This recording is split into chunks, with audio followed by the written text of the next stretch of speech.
Right, ఒకసారి దొరకబట్టే ప్రయత్నం చేయి. రైట్, మనతో పాటుగా కాంగ్రెస్ పార్టీ నాయకురాలు ఇందిరా శోభన్ గారు జాయిన్ అవుతున్నారు. మరి ఈ విషయం పైన ఏం స్పందిస్తారో చూద్దాం. ఎస్, గుడ్ మార్నింగ్ అండి. వినపడుతున్న వాయిస్ ఓకేనా? Okay, good morning. రైట్, ఎట్లా చూస్తారు మీ పార్టీలో చేరినటువంటి వారి ఎమ్మెల్యేలు ఎవరైతే ఉన్నారో దానం నాగేందర్, కడియం శ్రీహరి, పోచారం శ్రీనివాస్ రెడ్డి, 10 మంది ఎమ్మెల్యేలకి పాడి కౌశిక్ రెడ్డి త్వరలో చీరలు గాజులు పంపించబోతున్నాడంట. దాన్ని మీరు ఆల్రెడీ కొంతమంది మీ పార్టీకి సంబంధించిన మహిళా నాయకురాలు వాళ్ళు విభేదించారు, తప్పుబట్టిరు అని చెప్పుబట్టి కొడతామని కూడా కొంత సూచించారు. కానీ అంటే ఎందుకు ఈ రాజకీయం ఈ రకంగా మారింది ఇంత విధ్వంసానికి? అంటే ఇది నలుగురు కూర్చుండి ఫ్యామిలీలో వారు కూడా చూసే ముచ్చట కాదు ఇది. ఎందుకంటే ఇది రెచ్చగొట్టే రకం కూడా ఉన్నాయి, అటు కాంగ్రెస్ కానీ బీఆర్ఎస్ కానీ. సో మీరు ఎట్లా చూస్తారు ఈ వ్యాఖ్యల్ని? ఫస్ట్ ఆఫ్ ఆల్ తొలి వెలుగు ప్రేక్షకులకు నమస్కారం. పార్టీ ఫిరాయింపుల గురించి బీఆర్ఎస్ మాట్లాడితే అది రోత పుట్టే విధంగా ఉందని చెప్పాల్సిన అవసరం ఉంది. గురువింద సామెత యాదికి వస్తున్నది. అంటే ఇప్పుడు తను చేసేదంతా సక్కంగానే ఉన్నది, పక్కోడు చేస్తేనే తప్పైంది అనే విధంగా మాట్లాడితే అది ఎంతవరకు సబబు ఈ సమాజానికి తెలియదా? ఎవరు పార్టీ ఫిరాయింపులు చేశారు? తెలంగాణ వచ్చిన తర్వాత ఒక నూతన తరహాలో రాజకీయం చేయాల్సినటువంటి కేసీఆర్ గారు నూతన తరహం అంటే ప్రతిపక్షం లేకుండా పాలకపక్షం మాత్రమే ఉండాలి, ఆ ప్రతిపక్షం కూడా మాకు సంబంధించిన ఎంఐఎం మాత్రమే ఉండాలి అనే విధంగా కాంగ్రెస్ పార్టీ 12 మంది ఎమ్మెల్యేలని ఆ రోజు ఫిరాయించినాడు.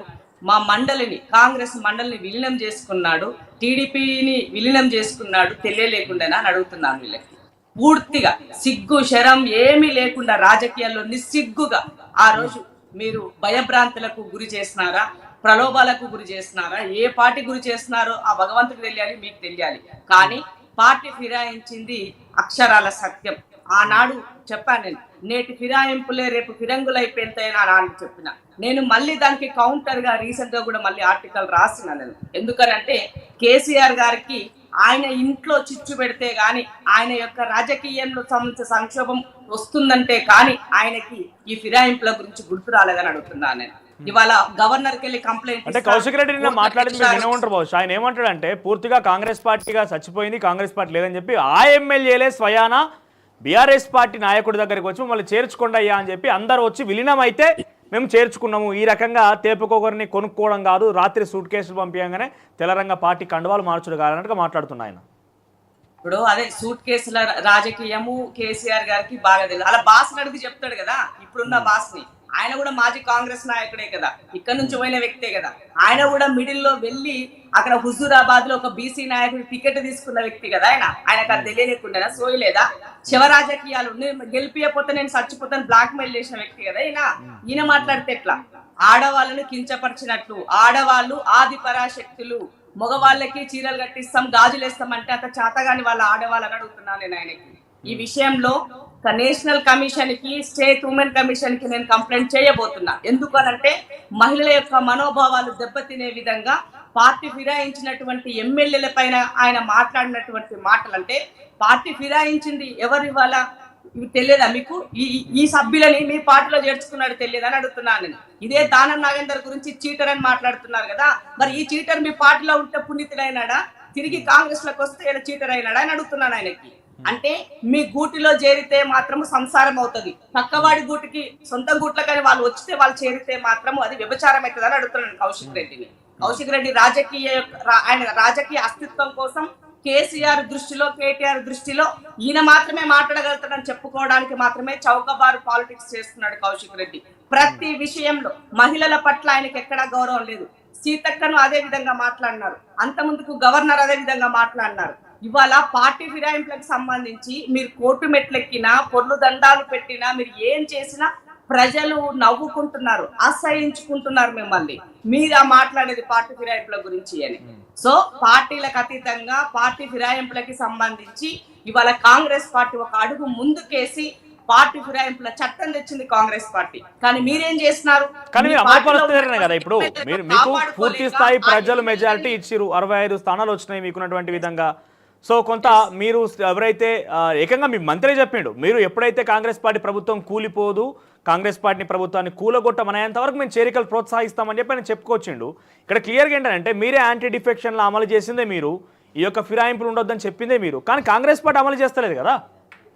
ఆమె ఒకటి గుర్తు పెట్టుకోండి, మీరు ఈ రాష్ట్ర ప్రజలు ఎంతో నమ్మకంతో కేసీఆర్ పాలన నుంచి ఆ యొక్క నిరంకుశత్వం నుంచి ఈ ప్రజలకు విముక్తి కావాలన్న ఉద్దేశంతో ఆనాడున్నటువంటి పిసిసి ప్రెసిడెంట్, ఈనాడున్నటువంటి ముఖ్యమంత్రి రేవంత్ రెడ్డి గారు చేసినటువంటి దానికి ప్రజలు ఈ నాయకత్వం, ప్రజలు మాకు అధికారం ఇచ్చారు.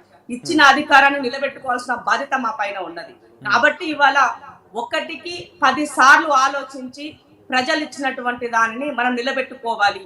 పొద్దున్న లేస్తే బీజేపీ బీఆర్ఎస్ మిమ్మల్ని పడగొడతాం, కూలదోస్తాం, మీరు ఉండరు, 10 రోజులే, వారం రోజులే అని వాళ్ళు స్టేట్మెంట్ ఇస్తూ ఉంటే మేము సైలెంట్ గా ఉండడానికి ఏమైనా చచ్చుబడిన నాయకత్వం ఉంది కాంగ్రెస్ అనుకుంటున్నారా అని అడుగుతున్నాను మిమ్మల్ని.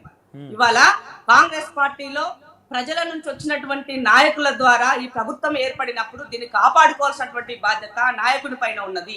కాబట్టి ఆటోమేటిక్ గా మీరు చెప్పిన దానికి ఎందుకు రాబోయి వెయిట్ చేయాలా, మీకెందుకు అవకాశం ఇవ్వాలి, అదేదో నేనే చేస్తే సరిపోతుంది కదా. ఎస్, మేము గేట్లు ఎత్తినాము, ఓపెన్ చేసినాము, వచ్చే వాళ్ళకి వెల్కమ్ అని చెప్పినారు, వచ్చినటువంటి వాళ్ళు వెల్కమ్ చెప్పి గతంలో మీ పిసిసి అధ్యక్షుడిగా ఉన్నటువంటి రేవంత్ రెడ్డి గతంలో ఒక విషయం గుర్తు చేస్తా, మీ పార్టీలో నుంచి బీఆర్ఎస్ పార్టీకి వాళ్ళకి వెళ్ళినటువంటి వ్యక్తులు ఎవరైతే ఎమ్మెల్యేలుగా ఉన్నారో వాళ్ళ మీద రాళ్ల దాడి చేయండి, రాళ్లతో కొట్టండి అని చెప్పి కూడా ప్రకటించిన పిసిసి అధ్యక్షుడు ఈరోజు ఎందుకు మరి పార్టీ ఫిరాయించాల్సి వస్తుంది, వారి నుంచి ఎందుకు తీసుకోవాల్సి వస్తుంది? కాంగ్రెస్ పార్టీ ప్రతిపక్షంలో ఉన్ననాడు ఎలక్షన్లకి ప్రజల ముందుకు వెళ్ళినప్పుడు గత ప్రభుత్వంలో అంటే ఉన్నటువంటి వాళ్ళు కాంగ్రెస్ కి ఓటు వేస్తే బీజేపీకో బీఆర్ఎస్ కో వస్తారు, మీరు వాళ్ళకి ఓటు వేయడం వల్ల ఉపయోగం ఏంటి అని పదే 10 సార్లు వాళ్ళు మాట్లాడినప్పుడు ఎస్, మా పార్టీ యొక్క నాయకత్వం నిలబెట్టుకోవాలన్నా, మా క్యాడర్ కి కాన్ఫిడెన్స్ ఇవ్వాలన్నా కూడా ఆ రోజు రేవంత్ రెడ్డి పిసిసి ప్రెసిడెంట్ గా ఆయన స్టేట్మెంట్ ఇచ్చింది 100%. ఆ రోజు రైట్.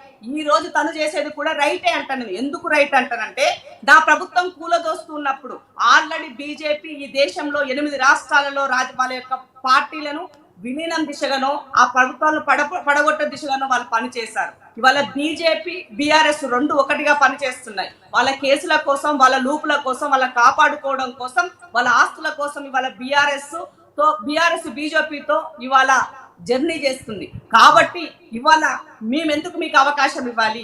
కాబట్టి ఇవాళ అధికారం ఉన్నటువంటి ఈ రాష్ట్రంలో ఈ ప్రజలని, ఈ దేశంలో కాంగ్రెస్ పార్టీ అవసరం ఉన్నది. ఈ నాయకత్వాన్ని పెంచుకోవాల్సిన అవసరం ఉన్నది. రాహుల్ గాంధీ రాజ్యాంగాన్ని, కాన్స్టిట్యూషన్ ని ఏ విధంగా ఈ ప్రజల్లో అంటే ఇప్పుడు కేటీఆర్ కానివచ్చు, హరీష్ రావు కావచ్చు, రాజ్యాంగాన్ని కాపాడతామని చెప్పి రాజ్యాంగ పుస్తకాన్ని వెంట వేసుకున్నటువంటి రాహుల్ గాంధీ ఈరోజు రాజ్యాంగాన్ని ఉల్లంఘించే విధంగా, దానిలో చట్టాలు ఉల్లంఘించే విధంగా ఒక పార్టీ తరఫున గెలుపొందిన వ్యక్తిని తమ పార్టీలో చేర్చుకున్నారు. ఇది ఎక్కడ రాజ్యాంగం అని చెప్పి వాళ్ళు మాట్లాడుతున్నారు. తమ్మి ఒకటి గుర్తుపెట్టుకోండి, ఎప్పుడైనా యుద్ధంలో 10 మందిని బతికించడం కోసం ఒకరిని చంపినా తప్పు లేదు.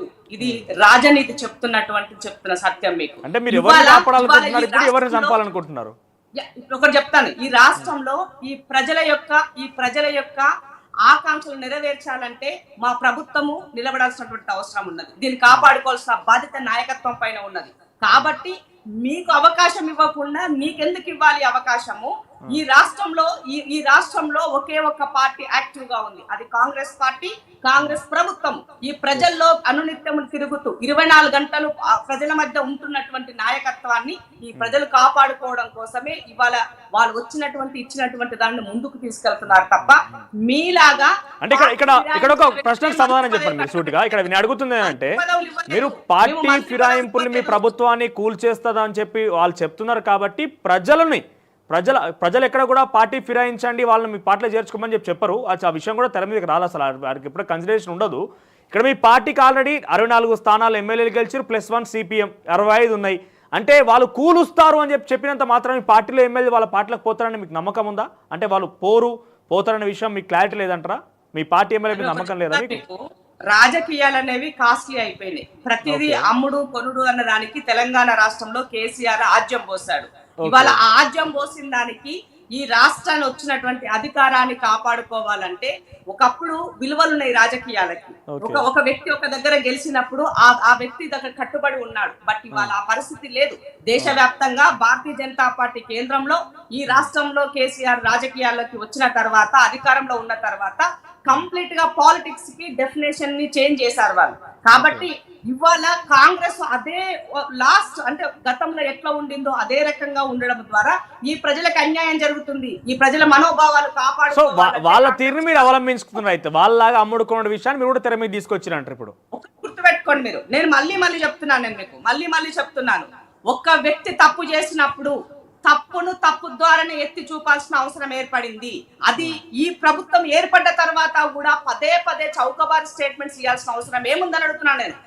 హరీష్ రావు గారు కానీ, కేసీఆర్ గారు కానీ, కేటీఆర్ గారు కానీ, ఇప్పుడు మాట్లాడుతున్న కౌశిక్ రెడ్డి కానీ, వీళ్ళకి ఏం అవసరం వచ్చింది? ప్రజలు మ్యాండేట్ ఇచ్చిన ప్రభుత్వాన్ని కూలదోస్తామనేటువంటి హక్కు నీకు ఎక్కడ అంటున్నా. కోర్టులు ఇలాంటివి ఎందుకు సుమోటగా తీసుకోవాలని అడుగుతున్నా నేను. కోర్టులు ఇలాంటి స్టేట్మెంట్ సుమోటగా తీసుకోవాలి. అప్పుడు రాజకీయాల్లో ఒక కట్టడి, ఒక పద్ధతి అన్న దానికి ఒక నిలబడి ఆస్కారం ఉంటది, ఒక భయం అనేది ఉంటది. అసలు భయం ఎక్కడైనా ఉన్నదా? ఏమీ లేదు. విచ్చలవిడిగా ఇడ గెలవచ్చు, ఆడ పోవచ్చు, మళ్ళీ ఆడ అధికారం చలామణి చేయొచ్చు అనే విధంగా రాజకీయాలు వెళ్ళిపోతున్నాయి. ఇది ప్రమాదకరం అని అడుగుతున్నాను. దేశ భవిష్యత్తుకి ప్రమాదకరం. కానీ హైకోర్టు ఇప్పుడు వాళ్ళు పిటిషన్ వేసిరు, హైకోర్టును ఆశ్రయించారు. హైకోర్టు కూడా 4 వారాల్లో నిర్ణయం తీసుకోవాలని చెప్పి స్పీకర్ కార్యాలయానికి ఆ యొక్క తీర్పును ఇచ్చేసింది. సో ఇప్పటికే సుమారుగా ఆ తీర్పు వచ్చి కూడా 4-5 రోజులు కావస్తోంది. 4 వారాల్లో ఎటువంటి నిర్ణయం తీసుకునే అవకాశం ఉన్నది? మీకు ఒకటి చెప్పాలా? జనరల్ గా నాకు తెలిసిన నాలెడ్జ్ వరకు అయితే, మేబీ రైట్ ఆర్ రాంగ్, నాకు తెలిసినంత వరకు అయితే స్పీకర్ కి కోర్టులు గైడ్ ఇచ్చేటువంటిది ఉండదని నాకు తెలుసు. అది ఎంతవరకు ఇంప్లిమెంట్ అవుతుందని తెలియదు. బట్ నేను ఒకటి వెళ్తున్నా, లాస్ట్ గవర్నమెంట్ లో ఇదే కాంగ్రెస్ టీడీపీ ఎమ్మెల్యేలని తీసుకున్న నాడు ఈ కోర్టులు ఎందుకు ఈ విధంగా ఏకీభవిస్తాయి విషయాన్ని. ఎందుకంటే సుప్రీం పవర్ ఇక్కడ స్పీకర్ కి కూడా చాలా సుప్రీం పవర్స్ ఉంటాయి. ఆయన శాసనసభ వ్యవహారాల వరకు ఆయనే సుప్రీం, డిసిషన్ తీసుకుంది ఆయన. కానీ ఏదో ఒక డిసిషన్ తీసుకోమని హైకోర్టు చెప్పింది. మరి అర్హత ఉంటుందా లేదా అనే విషయం పక్కన పెడితే వాళ్ళకు ఆల్రెడీ ఫిరాయింపు జరిగింది కాబట్టి ఏదో డిసిషన్ తీసుకోవాలి కదా మరి స్పీకర్ అయినా కూడా. ఇప్పుడు గత ప్రభుత్వంలో జరిగిన ఫిరాయింపులు తెలియలేదా? మేము కూడా కోర్టులకు పోయినాం కదా, మేము కూడా కొట్లాడినాం కదా, మేము కూడా వీటి గురించి అడిగినాం కదా. ఆనాడు Congress party official spoke person గా టీవీ ఛానల్ డిస్కషన్ లో కానీ ప్రజల మధ్యకి వెళ్ళినప్పుడు చెప్పుకోలేనటువంటి పరిస్థితిలో ఉన్నాం మేము. ఈ ఫిరాయింపులు జరగడం ద్వారా చాలా అవమానాలకు గురైనాం, ఎంతో ఇబ్బంది పడ్డాం. ఇంకా అయిపోయింది, కాంగ్రెస్ ఖతమైంది లేదన్నటువంటి స్టేట్మెంట్లు ఇంకా మా చెవులలో మారుమోగుతున్నాయి. అలాంటిది ఇవాళ ప్రజలు తిరిగి కాంగ్రెస్ వైపుకి మొగ్గు చూపితే ఎందుకు అధికారం కోల్పోయినాక ఇంత అక్కసు, ఇంత అధిగా మీకు అనిపిస్తుంది అంటున్నాను నేను. మీకు మాత్రమే నష్టం జరిగితే మీకు ఇవన్నీ గుర్తొస్తున్నాయని అడుగుతున్నాను నేను. కాబట్టి ఈ న్యాయ వ్యవస్థ కూడా ఆలోచించాల్సినటువంటి అవసరం ఉన్నది. ఫిరాయింపులు జరిగినప్పుడు ఆటోమేటిక్ గా అది రద్దయిపోవాలని అందరూ కోరుకుంటున్నారు. దాన్ని ఎవరు కూడా ఇది ఎవరు సమర్థించరు. కానీ జరుగుతున్నటువంటి పరిస్థితుల నేపథ్యంలో రెండింటిని కూడా బేరసారాలు వేసుకోవాల్సిన అవసరం ఉంది. ఉన్న ప్రభుత్వం కాపాడుకోవాల్సినటువంటి అవసరం ఉన్నది, ప్రజలకు ఇచ్చిన హామీలు నెరవేర్చుకోవాల్సిన అవసరం ఉన్నది.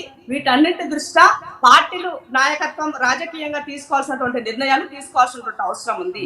అలా అని మొత్తాన్ని దీన్ని కించపరుస్తామనంటే ఎవరు కూడా దాన్ని సహించరు. కానీ ఇలా మాట్లాడుతున్న పాడి కౌశిక్ రెడ్డి స్టేట్మెంట్లు చూస్తుంటే నిజంగానే ఏమంటారో సామెత చెప్తారు చూడండి, నవ్వు పోదురు కదా నాకేంటి సిగ్గు అనే విధంగా ఆయన ఇచ్చేటువంటి స్టేట్మెంట్ అట్లా ఉన్నాయి. ప్రతి దాంట్లో ప్రతి విషయంలో ఒక రకమైనటువంటి వ్యంగ్యాస్త్రాలతో ఆయన మాట్లాడుతున్నారు. అది మాట్లాడేటప్పుడు అది ఇలా మనకు చూపిస్తుంది వెనక్కి అన్నదాన్ని గుర్తు చేసుకోవాల్సినటువంటి అవసరం ఉన్నది. ఇవాళ ఒక ఎమ్మెల్యేగా, ఒక ప్రజాప్రతినిధిగా నీ యొక్క గౌరవం కాపాడుకోవాల్సిన బాధ్యత నీ పైన ఉంది. కానీ రాజకీయంగా స్టేట్మెంట్లు ఇవ్వాలి కాబట్టి, నేను ఏదో చెప్పాలి కాబట్టి అంటే మాత్రం ఊరుకునేది లేదు, సహించేది లేదు. మహిళల్ని అవమానపరిస్తే మాత్రం పాడి కౌశిక్ రెడ్డికి బహిరంగంగానే మహిళల మధ్య ఆయనకు బుద్ధి చెప్పాల్సినటువంటి అవసరం ఉందని మాత్రం తెలియజేస్తున్నాం. Right, thank you for joining us Indra Shobhan గారు. సో మొత్తం మీద కాంగ్రెస్ పార్టీ వర్షన్ ఇది. అంటే కాంగ్రెస్ పార్టీ చెప్తుంది ఏంటంటే మా ప్రభుత్వాన్ని ఏకంగా మంత్రి పొంగులేటి శ్రీనివాసరెడ్డి చెప్పేసిండు, మా ప్రభుత్వాన్ని కూలుస్తాం అని చెప్పి ఇటు బీఆర్ఎస్ బీజేపీలు చెప్తున్నాయి. కాబట్టి బీఆర్ఎస్ పార్టీ మేము కూల్చము, అది చాలా స్టేబుల్ గవర్నమెంట్, ఆ ప్రభుత్వానికి ఏం కాదు, 5 ఏళ్ళు వారే పరిపాలిస్తారని చెప్పేంత వరకు మేము ఎమ్మెల్యేని జాయిన్ చేసుకుంటామని చెప్పినట్టుగానే 10 మంది ఎమ్మెల్యేని జాయిన్ చేసుకున్నారు. తర్వాత బీఆర్ఎస్ పార్టీ ఎమ్మెల్యేలు మొదట జాయిన్ అయినటువంటి కడియం శ్రీహరి, తెల్లం వెంకట్రావు, దానం నాగేందర్ మీద హైకోర్టులో పిటిషన్ దాఖలు చేశారు. ఆ పిటిషన్ మొన్న తీర్పు వచ్చింది. B Vijaysen Reddy single bench judge ద్వారా ఈ పిటిషన్కి సంబంధించి తీర్పు వచ్చింది. 4 వారాల్లోగా స్పీకర్ ఏదో ఒక నిర్ణయం తీసుకోవాలి. ఇక్కడ విషయం ఏంటంటే ఏదో ఒక నిర్ణయం, అనర్హత వేటు వేస్తారా, ఏదో ఒక నిర్ణయం డిసిషన్ తీసుకోవాల్సి చెప్తున్నారు. అయితే ఇక్కడ విషయం ఏంటంటే చాలా తావిడకుండా మనం చెప్పిన పాయింట్ అయితే ఎగ్జాక్ట్గా చెప్పడం జరిగింది. ఇంద్ర శోభన్ గారు కూడా ఏమన్నారంటే సుప్రీం ఇక్కడ పూర్తిగా ఎవరికి వారే, అంటే హైకోర్టుకి ఎంత చీఫ్ జస్టిస్ సుప్రీమో, ఇటు శాసనసభ వ్యవహారాల వరకు ఏ డిసిషన్ ఉన్నా కూడా స్పీకర్ సుప్రీం. స్పీకర్ హైకోర్టును ఆదేశించే హక్కు లేదు, హైకోర్టు కూడా స్పీకర్ ఆదేశించే హక్కు అయితే లేదు. అట్లా అని చెప్పి ఫండమెంటల్ బేసిక్ థింగ్ ప్రకారంగా ఇన్హ్యూమన్ అంటే మానవత ఆ కోణంలో ఏదో ఒక డిసిషన్ చెప్పాల్సిన అవసరం అయితే ఉంది. ఎందుకంటే 5 ఏళ్ళ వరకు కూడా అనర్హత వేయవలసినటువంటి వారి ఎమ్మెల్యేల చేత ప్రజలు పాలించబడకూడదు కదా. హైకోర్టు చెప్తున్న వాళ్ళు అనర్హత వేటు వేయండి అని చెప్పి, అయినా కూడా వారు పరిపాలిస్తున్నారు అని అంటే అనర్హులైనటువంటి ఎమ్మెల్యేల చేత ప్రజలు పరిపాలించకూడదు. ఈ హ్యూమనిటేరియన్ గ్రౌండ్స్లో స్పీకర్ ఒక డెసిషన్ తీసుకోవాల్సిన అవసరం అయితే ఉంటుంది. మరి స్పీకర్ ఏం డెసిషన్ తీసుకుంటారో చూడాలి. ఇకపోతే మనం కౌశిక్ రెడ్డి గురించి మాట్లాడుతున్నాం. చాలా చక్కగా ఉన్నాడు, చేతిలో చీరను పక్కన గాజులు పట్టుకొని. ఆయన ఎవరెవరి గురించి మాట్లాడుతున్నారంటే ఎవరి గురించైనా మాట్లాడి, కానీ ఏ అయితే పోచారం శ్రీనివాసరెడ్డి గురించి మాట్లాడిండో నిజంగా అసలు ఆ స్థాయి ఆ కథ ఆయన దగ్గర ఉన్నాయా? పోచారం శ్రీనివాసరెడ్డి గురించి మాట్లాడిన నైతిక ఆయన దగ్గర ఉన్నదా? ఆయన చాలా సీనియర్ లీడరు. టీడీపీ హయాంలోనే మంత్రిగా కేసీఆర్కి సరి సమానంగా పోలిన వ్యక్తి పోచారం శ్రీనివాసరెడ్డి. ఆయన బయటకు వచ్చిన వ్యక్తిగత అవసరాలా లేకపోతే ఇంకేదో బయటకు వచ్చిన అనుకో, ఆయనను కూడా క్వశ్చన్ చేసేటువంటి ఆ స్థాయి కౌశిక్ రెడ్డిది. కౌశిక్ రెడ్డి బీఆర్ఎస్ పార్టీకి హుజురాబాద్ ఎలక్షన్లు జరుగుతుంటే కాంగ్రెస్ పార్టీకి సంబంధించి పార్టీ నేతగా ఉంటూనే ఇంకెవరికో ఆ కాంగ్రెస్ పార్టీ లీడర్కి ఫోన్ చేసి బీఆర్ఎస్ టికెట్ వస్తుంది, నాకు బీఆర్ఎస్ టికెట్ వస్తుందని ఫోన్ చేసి ఆ ఆడియో బయటికి రాగానే షోకాజ్ నోటీస్ ఇస్తే సమాధానం చెప్పకుండా తుర్మన్ పార్టీ పారిపోయినటువంటి వ్యక్తి కౌశిక్ రెడ్డి. సో రాజకీయంగా ఏమైనా విమర్శలు చేయండి మీరు, కానీ ఒకరిని ఏలెత్తి చూపే ముందు డెఫినెట్గా మీ వెనక ఏమేమి ఉన్నాయని గోతులు అవుతారనే విషయాన్ని మీరు గమనించకుండా ఈ రకమైన రాజకీయాలు చేస్తే కొంత అబాస్పాలు కాక తప్పదు. గతంలో చెప్పిన మీకు చాలా ఏజ్ ఉంది, గేజ్ ఉంది, అన్నీ ఉన్నాయి మీ దగ్గర. You are well enough. మీరు సబ్జెక్ట్ పరంగా కొంత ముందుకు పోవాలి, కానీ ఇటువంటి ఏషాలు చేస్తే చాలా తక్కువ సమయంలోనే తుస్సుమంటారు. మీ మీద చాలా గౌరవం ఉన్నది కాబట్టి మీకు సూచన చేస్తున్నాం ఇది. సో ఇది వ్యక్తిగత అభిప్రాయమో మేమో మీ అక్కస కలయకాలని కాదు, రాజకీయంగా జరుగుతున్న చర్చ గురించి మీతో మాట్లాడుకొస్తున్నాం. ఇక ఇది విషయం. ఇక మనం మెయిన్ మ్యాటర్లోకి వెళ్దాం. ఇక చూస్తే కనుక తెలువెల్లో కబ్జా చేసి